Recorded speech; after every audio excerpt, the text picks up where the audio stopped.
Hi friends, I'm Rafi.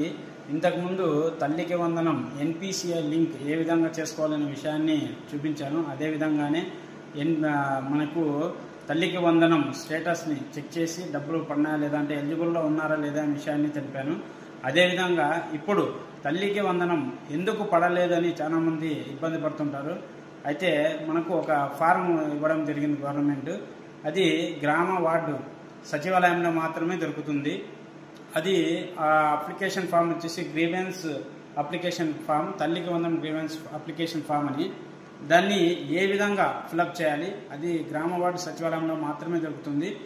అది ఎందుకు పడలేదు, ఏ విధంగా ఫిలప్ చేయాలనే విషయాన్ని ఈ వీడియోలో చూపిస్తాను, చూడండి ఫ్రెండ్స్. ఇదే గ్రామ వార్డు సచివాలయం. తల్లికి వందనం గ్రీవెన్స్ అప్లికేషన్ ఫామ్ ఈ విధంగా ఉంటుంది. దీంట్లో మొదటగా గ్రామ సచివాలయం అంటే ఏ ఊరి సచివాలయం ఉంటుందో ఆ ఊరికి సంబంధించిన ఊరి పేరు రాయాలి. అదేవిధంగా దరఖాస్తుని పేరు అంటే తల్లి యొక్క పేరును ఎవరైతే దరఖాస్తు చేసుకుంటారో, ఎవరికైతే డబ్బులు పడలేదో వారి యొక్క పేరును ఇక్కడ నమోదు చేయడం జరుగుతుంది. వారి యొక్క ఆధార్ నంబర్ని ఎంటర్ చేయాలి. అదేవిధంగా ఆధార్ నంబర్కి ఏదైతే ఫోన్ నంబర్ లింక్ అయి ఉంటుందో ఆ నంబర్ని ఇక్కడ ఎంటర్ చేయాలి. అదేవిధంగా రైస్ కార్డులో ఇద్దరు తండ్రి లేదా తల్లి వాళ్ళిద్దరు ఉండేటువంటి రైస్ కార్డ్ నంబర్ని ఇక్కడ ఎంటర్ చేయాల్సి వస్తుంది. మరియు అనర్హత గల కారణం అంటే మీకు ఎందుకు పడలేదు అనే విషయాన్ని ఇక్కడ కారణాలు ఎలిజిబుల్ కింద రాయడం జరుగుతుంది. సమస్య ఏదైనా మీరు రాయాలనుకుంటే ఈ విధంగా ఇక్కడ రాయడం జరుగుతుంది. అదేవిధంగా నెక్స్ట్ కుటుంబ సభ్యుల యొక్క వివరాలు వస్తాయి.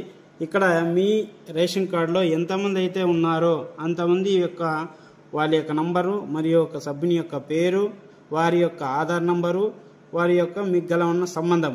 అయితే తల్లి అయితే తల్లి, తండ్రి అయితే తండ్రి, ఏ విధంగా ఉన్న సంబంధాన్ని ఈ విధంగా రాయాలి. చివరగా దరఖాస్తుని ఫోన్ నంబర్, ఏ నంబర్ అయితే మీరు ఇచ్చింటారో ఆధార్ నంబర్కి ఆ నంబర్ యొక్క నంబర్ని ఇక్కడ ఎంటర్ చేయాలి.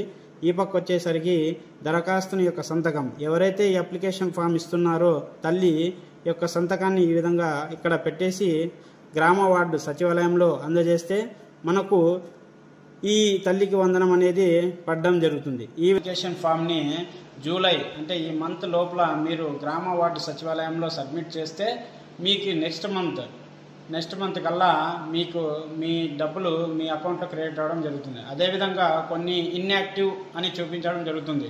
అంటే మన లిస్ట్లో అది ఎందుకు ఉంటుందంటే బ్యాంకు ఎన్పిసిఐ లింక్ లేకపోవడము, లేకపోతే అకౌంట్ డెడ్ అవ్వడము, అలాంటి కొన్ని సమస్యల వల్ల ఇన్యాక్టివ్లో ఉంటుంది. మీరు ఒకసారి బ్యాంకును కూడా సంప్రదించవలసి వస్తుంది. ఈ గ్రీవెన్స్ ఫారంని అందజేసిన తర్వాత మీరు దాని యొక్క అప్డేట్ 2-3 రోజుల్లో మీకు ఒక మెసేజ్ రూపంలో రావడం జరుగుతుంది.